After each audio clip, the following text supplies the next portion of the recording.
We are at J J international school right now and अभी हम एक education fest में है जो एक करियर काउंसलिंग है और हमें बहुत अच्छा लगा इधर आके।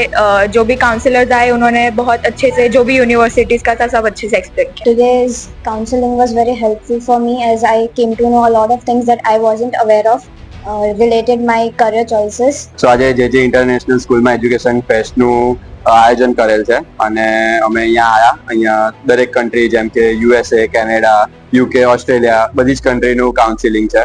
અહીંયા જે કાઉન્સિલિંગ માટે બેઠા છે એ લોકોનું નેચર બહુ સપોર્ટિવ છે અને અમારે જે ઇન્ફોર્મેશન જોઈતી હતી हमें मली અને અમે આ વસ્તુથી બહુ સેટિસ્ફાઈ છે. आज हमने जे इंटरनेशनल स्कूल में विजिट किया था, जहाँ हमारी फ्यूचर्स की लाइंस के लिए हमने इधर पे इंफॉर्मेशन कलेक्ट किया, जहाँ पे लोग फॉरेन से आए हुए हैं जो हमें गाइडेंस दे रहे थे, जिन्होंने हमें बहुत ही अच्छी तरह से गाइडेंस दी है, बहुत अच्छी तरह से गाइड किया और हमें सारी इंफॉर्मेशन दी हमारे कोर्स के बारे में।